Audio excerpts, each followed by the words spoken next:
Well, first of all, thank you for coming today. We call this press conference in response to the Indiana Department of Local Government Finance's recent determination relative to 3 capital projects recommended by our central office administrative team and approved by our school board. The 3 projects involved River Valley Middle School, Charlestown Middle School, and North Haven Elementary. All 3 projects were less than $2 million and, in our belief, were in compliance with common practice utilized by school districts throughout Indiana that allows school boards to approve the bonding of projects less than $2 million per building per year. All 3 projects involved trying to improve the safety and security of the buildings involved by enclosing portions of open concept buildings.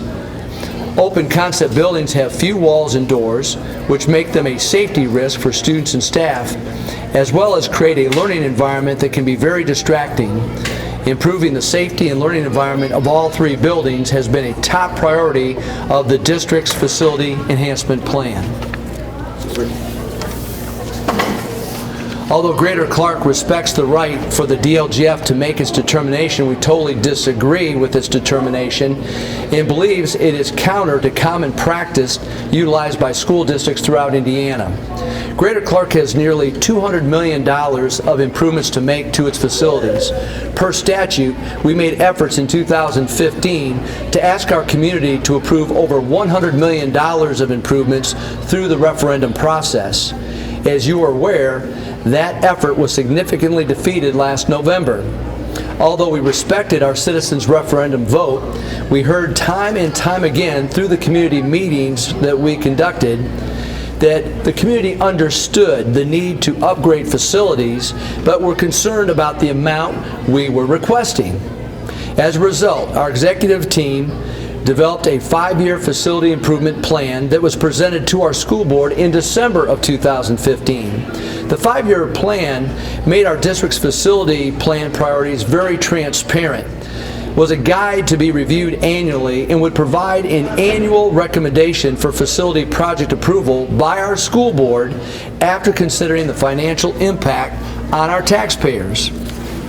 Last month, our executive team recommended and our school board approved $14 million of bonds covering 13 projects in 2016, which included our district's top priority of beginning to address the safety concerns posed by the open concepts at River Valley Middle School, Charlestown Middle School, and North Haven Elementary.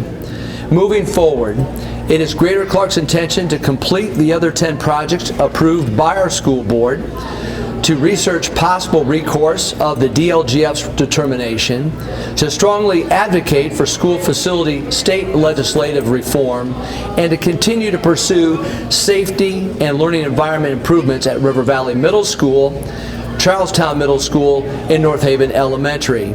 It would be negligent on our district's behalf not to do everything in our power to keep our students and staff safe at those buildings. I'd be happy to answer any questions that you have. So you said you thought you were in compliance. Where exactly was the breakdown? What was the issue? The issue in the DLGF's determination was the fact that we had a 5-year plan that was meant to be a guide that showed what we were trying to get accomplished over time. They felt that because that 5-year plan indicated on a year-by-year basis some level of improvement at the same buildings, knowing that here at River Valley, for example, it would probably take us 3 or 4 years to get all the work done. They felt that our transparency that we were trying to show our community, it actually worked against us, because they were saying that, look, you're trying to enclose this building, and yes, you're trying to do it in $2 million chunks, standalone projects over a period of time. Our advice from our bond counsel was that we were doing everything the right way, and I still believe we are.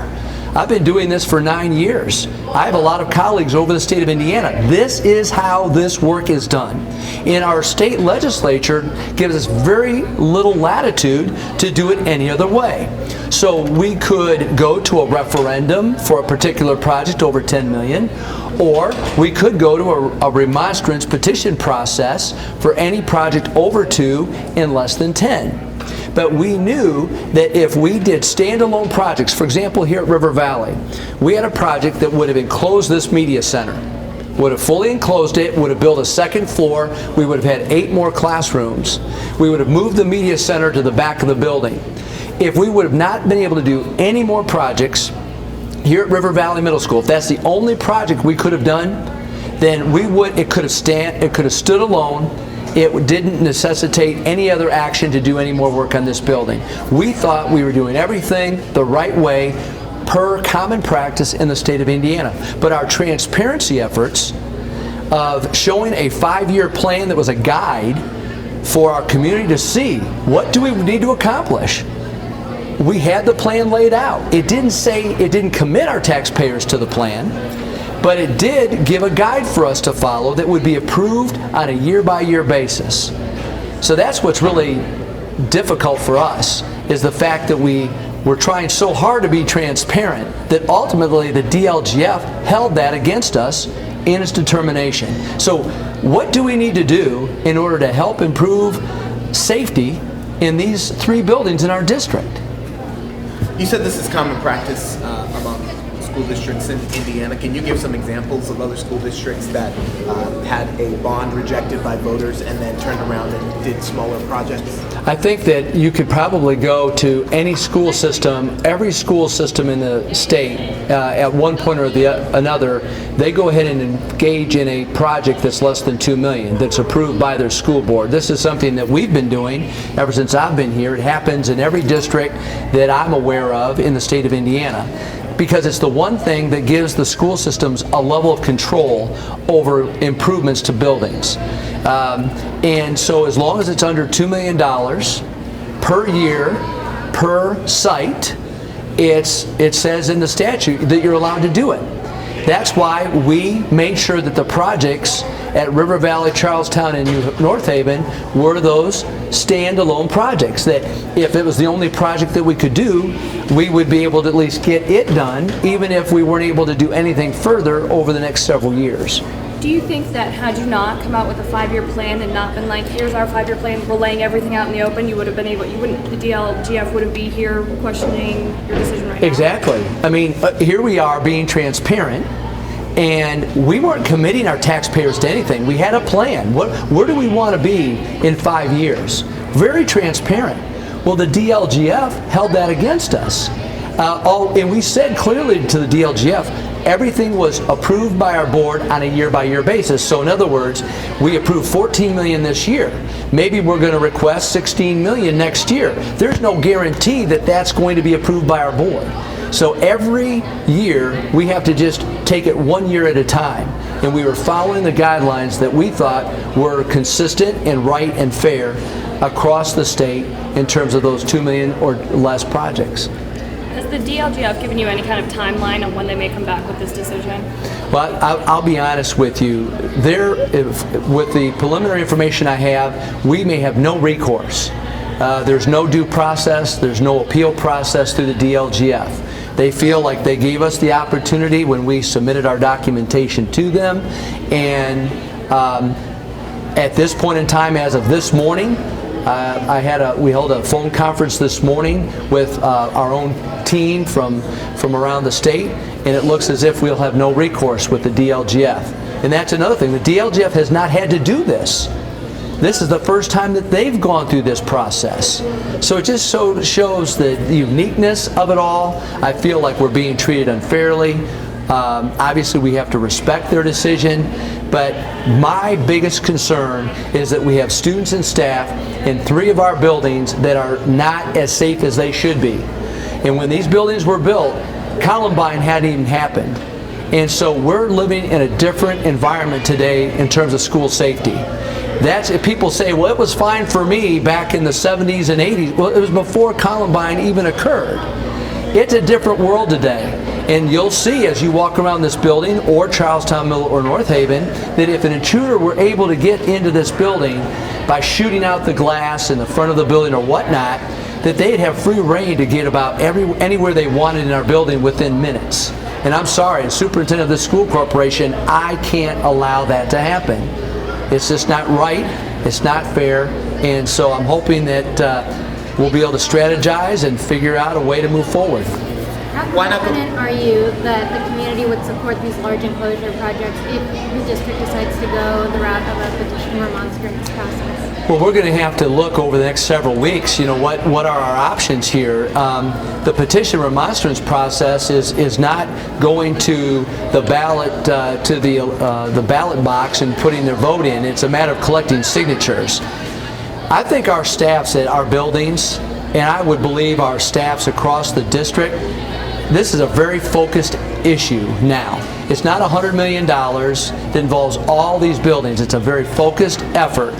I think, and it's my hope that our staff will step up and speak publicly about the fact that this has to happen. And they'll be more actively engaged in the process moving forward. And so if we do have to go to petition remonstrance, then it's my hope that perhaps we've awoken a sleeping giant, and it's time for our staff members to all take and advocate for our district. Might want to wait for a second. Were you disappointed when you got the response from the state, feeling frustrated? Your reaction to My reaction when I received the determination, I can't even describe. It was like I was just kicked in the stomach. I care about this school system, and I want what's best. And we're fighting hard to upgrade our facilities and make them safe. And I will tell you that when it was the last thing I thought would happen. I did not think the DLGF would rule.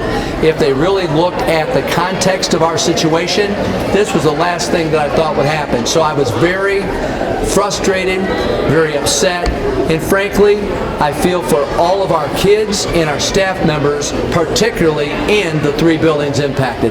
They deserve better. Has work already started on some of those projects, and what's kind of the status of it now? The status of it now is that we had started some planning for these 3 projects, and that has to stop. So, we had an architect that was working with our team to get things moving. That will all have to stop. But no physical work had been done yet. What do you say to people, taxpayers, who say this is just a school bureaucracy end around to get around the defeat of the referendum? Sure. Well, first of all, the state gives us very little latitude. We're the only governmental agency that has to jump through all these hoops in order to improve its facilities. School systems are the only governmental entity that has to go through all these steps. So, referendum doesn't pass. That doesn't mean the work still isn't important. It still needs to get done. So, what do? We know that we can operate under these $2 million bonds. We're told that we're perfectly within our rights to do it, as long as they're standalone projects. So that's what we did. And we were transparent, because we took it to a public board meeting in December to lay out our plan, and then it had to be approved in April at a 1028 hearing. We have been extremely transparent. We're hiding nothing. The accusation that what we're doing is trying to be underhanded can't be further from the truth. We're trying to operate within the confines of the law. We're trying to make sure that these facilities are upgraded and they're safe, and we provide the best learning environments we can for our kids. And so we feel we're doing everything the right way for all the right reasons. Any pushback about the other 10 projects from community or the city? Not at this point. We'll have a board meeting May 17th, and that's a lease hearing, which was designed for the board to approve the actual leasing or bonding process for the projects. It's our plan to continue with the other 10 projects. They'll total a little over $8 million.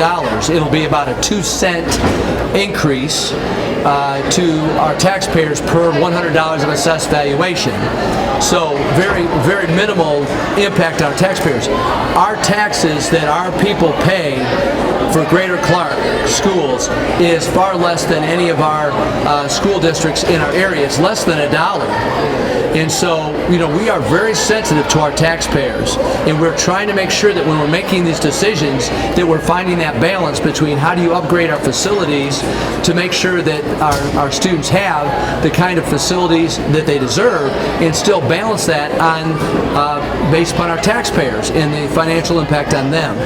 So our plan is to move forward on the other 10 projects, and now the key will be what are we going to do moving forward on these 3 major projects, which are our top priority.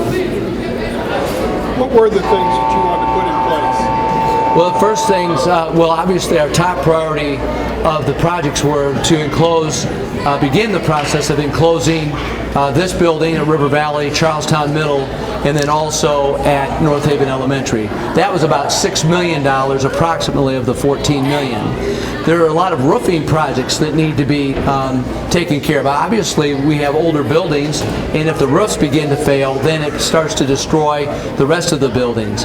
The other big project is Parkwood Elementary. Parkwood has about 600 students. It is at overcapacity. It has a roof issue, and also has a part of its building that is open concept. They have actually 4 classrooms that are not enclosed. So we were going to invest almost $2 million at Parkwood. That project will still move forward with. So we're going to continue to fight the fight. You know, what's amazing to me is I respect our community and I respect our taxpayers. I am a taxpayer. I live in this school corporation. I have 3 children who attend this school corporation. I'm trying to find the balance between all of this. I want to make sure that our buildings are safe, that they're good learning environments for our kids. These buildings are old. They need to have improvements done. And we need to try to find a way to do this by still being respectful of the tax impact that it will make on our taxpayers. I guarantee that we spend almost every waking hour trying to figure out how to do all this, trying to balance all of this out and do it within the confines of the state legislation that really almost handcuffs school systems. But when you're talking about enclosing, what are you talking about there? New windows, shutting things out? I mean, what are the improvements? What will happen is in these 3 buildings, in particular at the 2 middle schools, you will see that there are very few walls or doors that separate classrooms.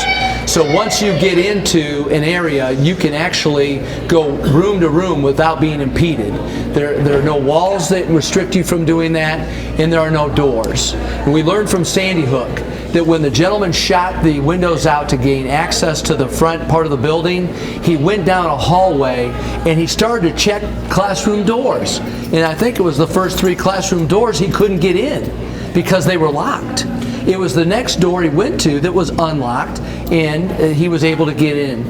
The key factor is by having doors and walls, it makes it far more difficult for an active shooter to gain access and to decimate a school. And as much as we'd like to think that we shouldn't have to worry about that in Jeffersonville, Charlestown, Southern Indiana, Greater Louisville, that is happening all over the country. And I worry about it, just like my colleagues, every day. Is how are we going to protect our kids should something as unfortunate as that happen. Just so I'm clear, the other 10 projects mentioned, that's part of the new proposed referendum? No, we approved in April, I think it was April 5th at a board meeting, $14 million of projects. Now they were actually 13 projects, all 13 of which were less than $2 million. Okay. So of those 13 projects, 3 of them were enclosing open concept buildings, which is the main reason we're here today. Parkwood was another nearly $2 million project, so there's almost $8 million. And the other $6 million were predominantly to deal with roofing projects. And other security measures that we had in our district that we said were a top priority. So the other 10 still move forward. They're moving forward. It's really about 3 projects. 13 were on the table. 3 local Department of Government Finances come back and said no to. Correct. That's right. Why not just go back to voters for these 3 projects? I don't know. I think the key factor was timeliness too. I mean, here we had the opportunity to start addressing the issues as quickly as possible. We've been waiting years to get this done. So again, not to circumvent anything, the state law allows us to do $2 million or less projects per year per site. We were following that guideline. And as long as they're standalone projects. In other words, we couldn't start building a hallway one year and then build classrooms the next year. As long as it was a standalone project from year to year, we were told that that was well within the confines of the legislation, and we still believe it to be true. Our transparency of a 5-year, I mean, we provided to the DLGF. We said that over time, this is what we would like to see happen, but it had to be voted on and approved on a year-by-year basis by our school board. The school board is only addressing this on a year-by-year basis. And again, each project here at River Valley was a standalone effort. So we felt we were in compliance the whole way. The DLGF's ruling on this was extremely shocking and surprising and very disappointing. What's the long-term remedy for this scenario? I think the long-term remedy is that our state legislature takes another hard look at this whole referendum, petition, remonstrance process.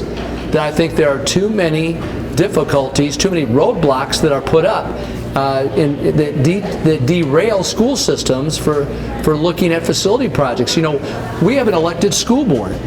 We have an elected school board that has to answer to the voters. I have to answer to 7 school board members.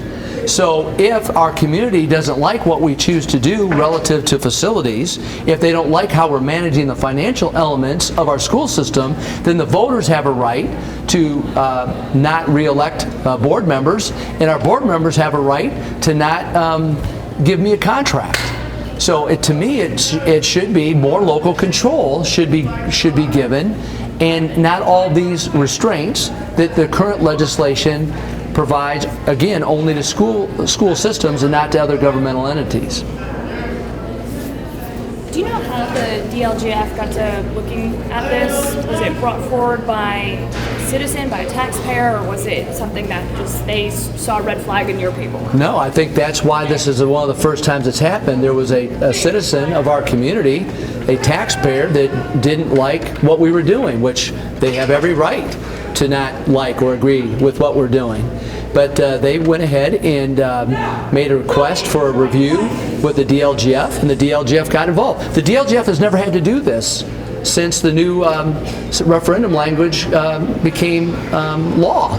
This is the first time that they've ever had to do it. And the other thing that's amazing to me is that we don't have the ability to come before them or a group of people with the DLGF or some other entity and appeal it. I mean, to me, there's no due process to this. So you don't even get to present your case. They come back with a decision and take it. Right. So what we did is the DLGF contacted us and said, we have someone that's asked us to review it. So we said, no problem. I mean, we thought we were in compliance every step along the way. We were confident we were doing all the things the right way for all the right reasons. So when we were then asked to go ahead and submit the paperwork, we submitted all of our paperwork, all of our documentation. But it's one thing to look at a piece of paper and another thing to look at someone in the eye and give them an opportunity to face-to-face put it all in context. To me, I think the DLGF did not have the opportunity to look at this in terms of its context. And I think if the DLGF and other public officials came down and wanted to walk through our buildings, I think they would see a justification in what we're doing and how we're doing it. So this is a, I plan to work with our state legislators here to begin to advocate for more reforms. There have been some reforms this year. They went in the petition remonstrance process. They went from 100 signatures to 500 signatures that would be required to put it into that process. If we move forward on this and we go to a 1028 hearing and we want to do each of these projects as separate projects, we can, but each one will be subject to petition remonstrance, which means that if the community gets 500 signatures against the project, then it becomes a signature battle over a period of time, and who gets the most signatures wins. If that's another hoop we have to jump through, then this is important enough for us to do that. I hope that the community, through our efforts, can see that, wait a minute, they're just trying to keep kids safe. They're trying to make sure that these buildings are doing what they need to do to provide a good learning environment for these kids. I hope our community can see we're not trying to build Taj Mahals. We're not talking about brand new buildings here. We're talking about just taking this facility and making it safer. And if any of our taxpayers have children that go here, they would all support this. They would see how these buildings need to be improved from a safety perspective. And as you'll walk around later today, you'll start to see, just during this press conference, you know, you can see you have classrooms all around this media center, and it's not just sit and get in classrooms any longer. It's not the teacher doing the talking and the students to sit there and listen. We want kids to be engaged in the process. So we want the environment to be louder than normal. And when that happens and you have all these classrooms that are connected, it can become very difficult for kids to even learn. Do you have any regrets in the first bond package that went to the voters last year? If these three were the most important projects to begin with, do you wish that you would have started with those first rather than 105 million? You know what? I mean, I can't do my job on a day-by-day basis without constantly be thinking about the best way to do everything. I mean, as superintendent, I take my work very seriously. I'm a parent and I'm a superintendent, and I represent 1,400 employees. I represent 10,500 students. I represent 8,000 families. I represent our community that I care a great deal about. There's not a day that goes by, to be quite honest with you, that I'm not thinking about how to do all of this differently. I never dreamed it would be so difficult with facilities that are in such need of upgrade. I never dreamed it would be this difficult. And I also have never quit on anything in my life. And so it's another setback. We're going to continue to strategize and figure out the best approaches to take moving forward. The community, we need the community to understand what we're trying to get accomplished. If we need to do that differently or do it better, then I'm open to whatever it takes. Ultimately, we need to get the job done. Whatever it takes to get the work done. That's what we'll do. And you know what? Those citizens out there that want to complain about what we're doing and how we're doing it, they're more than welcome to come in and be part of the solution. Provide constructive criticism. We have advisories that we've created and have been in existence. They're more than welcome to join us. You know, to me, it's not about expressing what the problems are. The issue is, are you ready to be part of the solution? Because one solution that we cannot live with is to do nothing. We have to do something.